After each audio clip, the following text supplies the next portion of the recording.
Bon dia a totes i a tots i moltes gràcies per assistir una vegada més a la nostra roda de premsa. Per poder fer front als nous reptes que tenim per davant, és necessari que generem un nou marc de confiança i seguretat. És imprescindible que l'Ajuntament es comprometa a estar al capdavant de la faena per generar ocupació i establir les noves bases del creixement econòmic. Però per això no sols és necessari un nou equip de govern. És necessari passar d'un model de confrontació a un model de cooperació en el que aprofitem les oportunitats existents a la nostra ciutat per millorar-la. Este camí l'haurem de recórrer junts. L'haurem de recórrer de la mà dels empresaris, dels agents socioeconòmics de la ciutat, per invertir i per crear nous llocs de feina.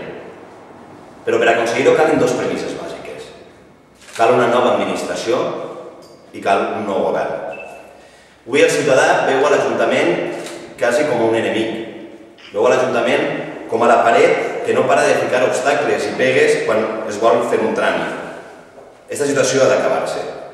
L'Ajuntament ha de ser el principal aliat dels ajuntantins i no el seu enemic. Per això, la nova administració que ficarem en marxa a partir del dia 22 de maig tindrà com a objectius l'apropament a la ciutadania, una mentalitat de servei i d'eficiència i la flexibilitat i innovació en la prestació de serveis. És imprescindible que els empresaris, que els autònoms, que les associacions i la ciutadania en general troben en l'Ajuntament un marc de confiança. Per a que generi aquest marc de confiança, cal que l'administració incrementi els seus nivells de seguretat jurídica i de modernitat. I per això, en primer lloc, el que farem és crear una nova administració. Una administració contractual, és a dir, el nou govern haurà d'establir, en cooperació amb els diferents departaments de l'Ajuntament i amb els agents socioeconòmics implicats en ells, els següents paràmetres. Quins són els objectius d'aquest departament, què serveis es presten, en quin temps es presten aquests serveis, així com els mecanismes de control, de qualitat i de temporització dels serveis prestats. Aquesta informació serà pública i serà presentada com la carta de compromisos de l'Ajuntament amb la ciutadania, perquè la gent pugui saber en tot moment no sols quins són els serveis que l'Ajuntament presta, sinó també quin és el temps, quins són els terminis que té dret per exigir a l'administració. Per exemple, un desperfecte a la via pública serà solventat en menys de 48 hores des que siga comunicat a l'Ajuntament. Els certificats d'empadronament sol·licitats presencialment seran entregats de manera immediata i aquells que sol·liciten a través de la web seran entregats com a màxim en 3 dies laborables. Les llicències d'apertura de xocotets comerços hauran d'estar fetes en un màxim de 15 dies.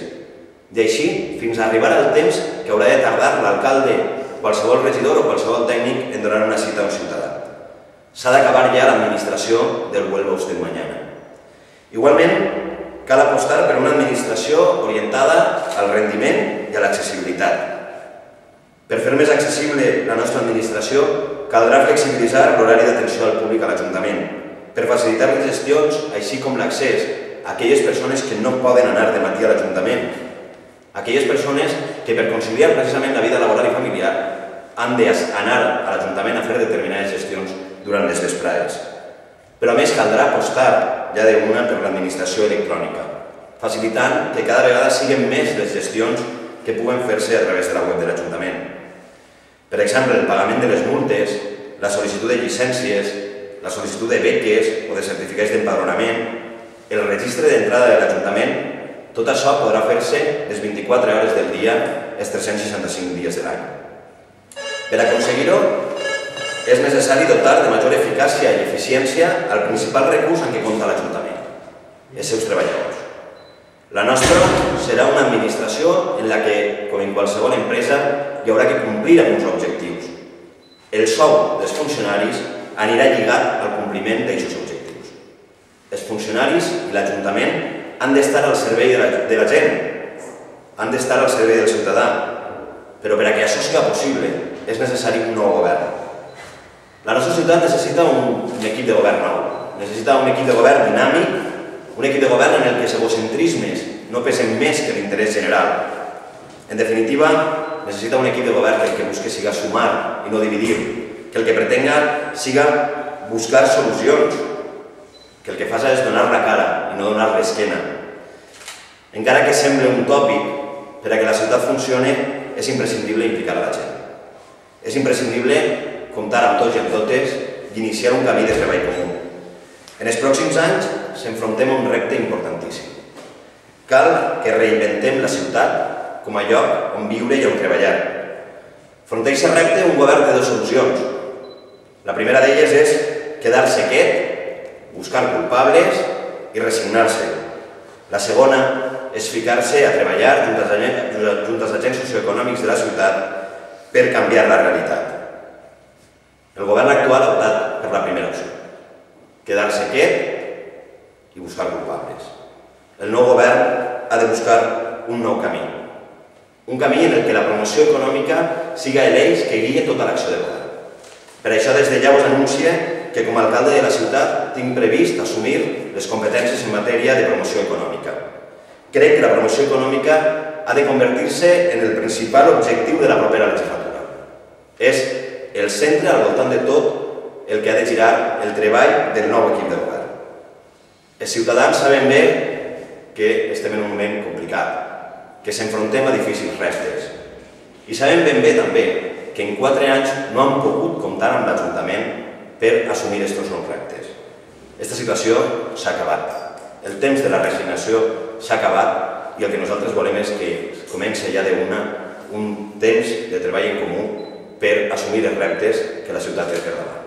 Moltes gràcies i estic a la vostra disposició. Sí, m'ha paregut entendre que el que proposeu és obrir l'Ajuntament de Vesprà. Sí. Resumir un poc. Això ho heu un poc consultat, els sindicats, quin seria els propis funcionaris, com rebrien aquest canvi d'horari? Ho heu consultat a més?